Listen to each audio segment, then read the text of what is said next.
Let us embark on a journey against human instinct. Let us leave behind the warm sunlight, leave behind the familiar atmosphere, and sink. We are passing through the brilliant turquoise layers, through the twilight zone, until all color is swallowed whole.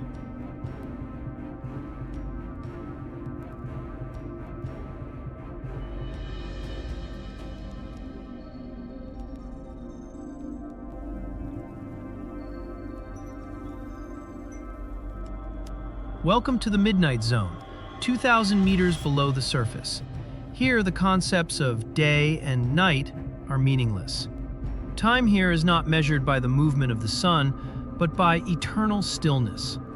The darkness is thick, heavy, as if you could reach out and crush it in your hand.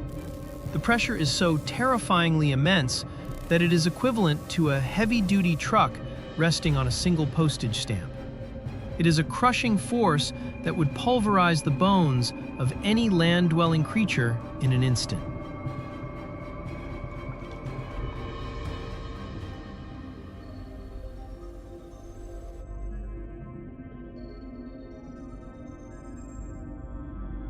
Yet life, with its astonishing resilience, still finds a way. Look into the black void before you. A tiny, trembling speck of light appears. It hovers, fragile as a candle flame in a storm, yet it never goes out. The owner of that light is emerging from the shadows, Lumina.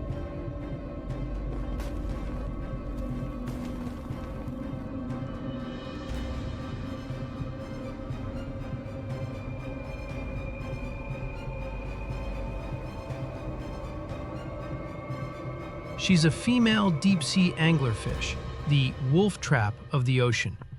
If you are looking for conventional beauty, you will be disappointed. But if you seek the perfection of evolution, she is a masterpiece. Lumina has no scales. Her skin is rough, wrinkled, the color of seabed mud, rendering her invisible. Her body is flabby, gelatinous, her spine flexible as cartilage, and she possesses no air-filled spaces. She does not fight the pressure. She lets it pass through her, becoming one with the weight of the ocean. And there, her ultimate weapon, the fishing rod, or ILLICIUM, sprouting from her forehead, arching gracefully before her mouth.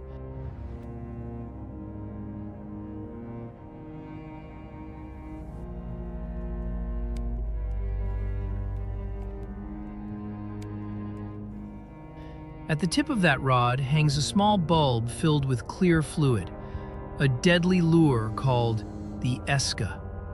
Inside this tiny pocket lies a microscopic city of millions of bioluminescent bacteria. Lumina provides the bacteria with nutrients and oxygen from her own blood. In return, they shine for her. It is a contract of survival signed between two different species in the deep dark. That light is not to see the way, for Lumina's eyes are nearly blind. That light is a lie. A false star in a liquid sky, promising warmth and food, but leading only to death.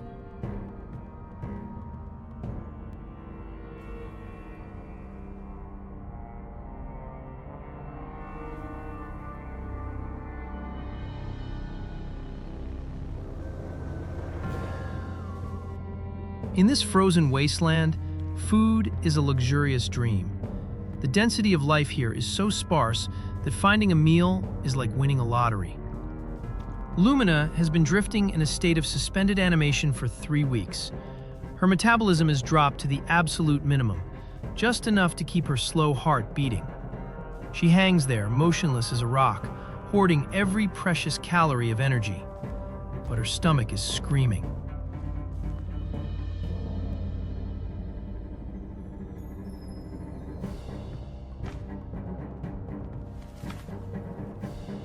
It is a strange stomach, capable of expanding many times its true size, ready to house prey twice as large as herself.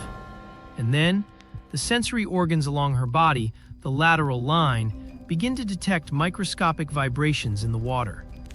Something is coming. Lumina begins to wake up. She does not rush to attack.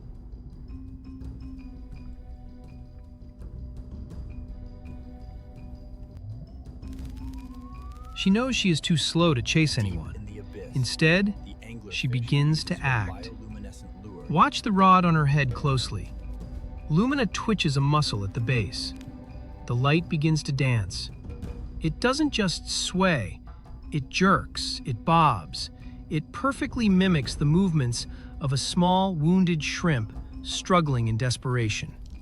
A tiny lanternfish, naive and starving, is mesmerized by that hypnotic dance. In the eyes of the prey, that speck of light is a beacon of hope. It approaches timidly. Suspicion arises, only to be overruled by curiosity. It swims closer, closer, just centimeters away from the light. The deciding moment has arrived. Lumina patiently waits for the prey to enter the kill zone, the range where her suction is absolute.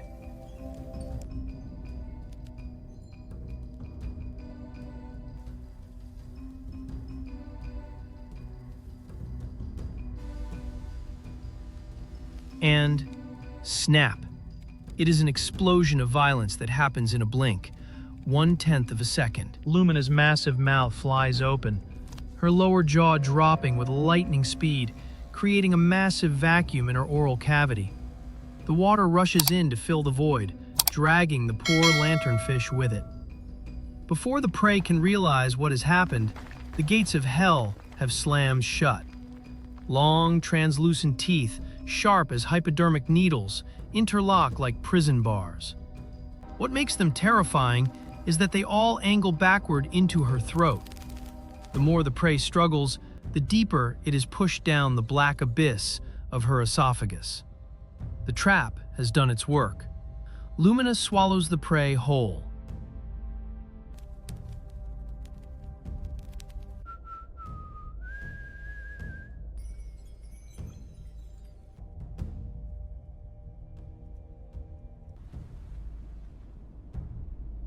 This meal will sustain her for another month, perhaps 2. She relaxes her body, sinking back into the shadows, resuming her terrifyingly patient wait. But the laws of the ocean are cruel. Big fish eat small fish, and bigger fish eat the big ones. Lumina is the terror of small creatures, but she is merely a snack for the true giants of the abyss. From the endless night, a massive shadow glides forward.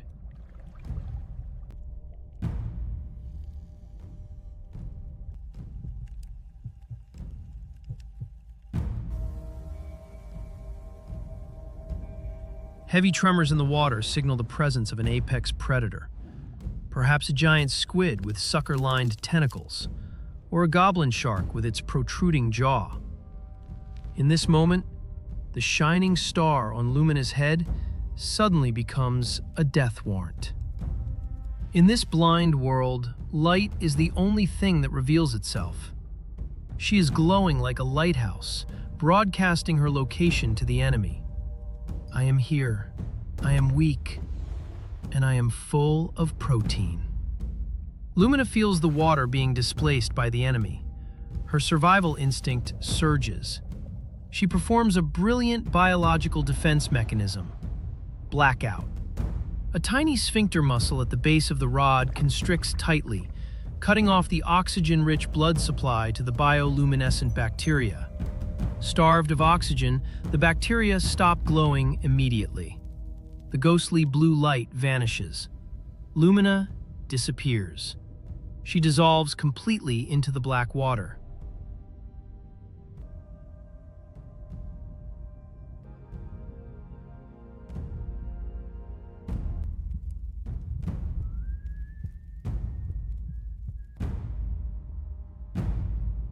Her rough skin reflects no light. She holds her breath, stops every fin movement, and drifts freely with the cold current.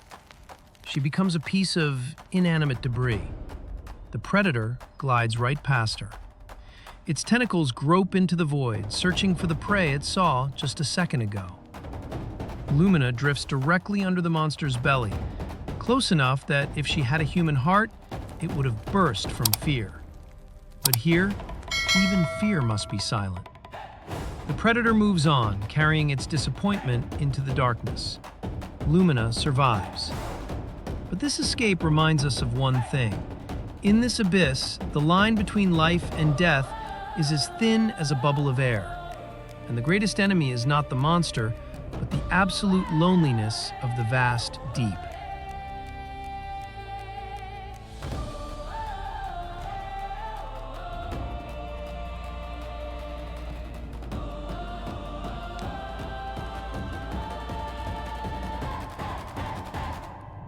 Lumina has lived a solitary life, wandering like a phantom for years. But now she has matured.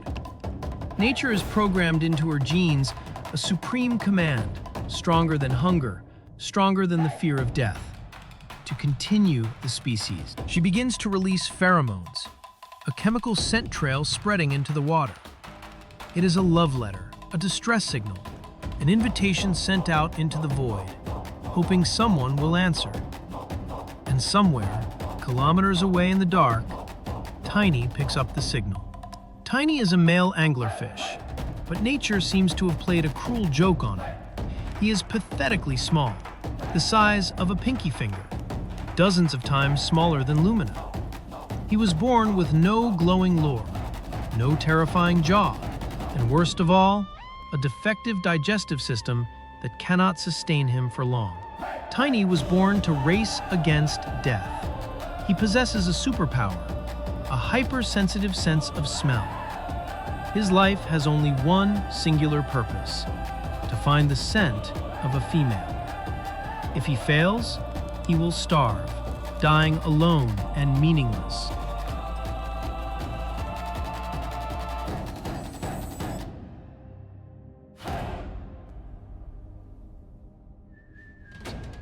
He swims frantically, tracking the faint chemical trail through billions of tons of seawater.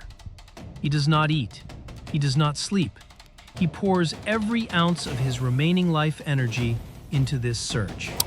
And then he sees Lumina's light.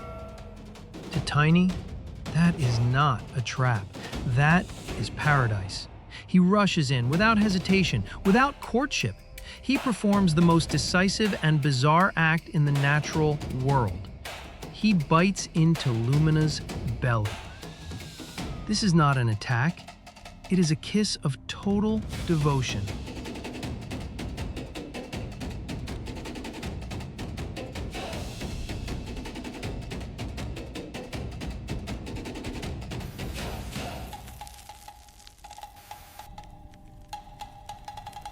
Right where Tiny bites, a horrific yet romantic biological transformation begins. Enzymes are released, melting the skin of both, fusing their flesh together. Tiny's blood vessels connect with Lumina's blood vessels. Gradually, Tiny's eyes atrophy, for he no longer needs to see. His fins fall off, for he no longer needs to swim. His organs wither, for he no longer needs to eat. Lumina's blood flows through his body, keeping him alive. Tiny transforms from an independent individual into a permanent part of Lumina's body. He sacrifices his ego, his freedom, and his form, keeping only his reproductive organs to provide sperm for her. I will become part of you, so we never have to be alone in this ocean again. That is the vow of the anglerfish. Lumina, now carrying her eternal mate upon her body, swims slowly up to shallower waters. Thousands of transparent eggs, crystallized from Tiny's great sacrifice, are released into the black current. They drift, sparkling like a miniature galaxy, carrying the genetic code of a miraculous species.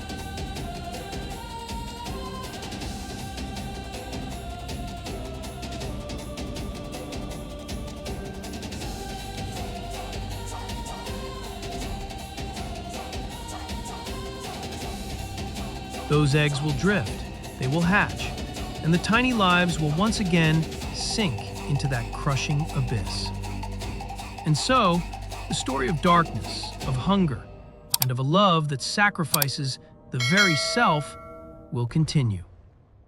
At the end of the world, where sunlight surrenders to shadow, life still burns bright in the most tragic and proud way unimaginable.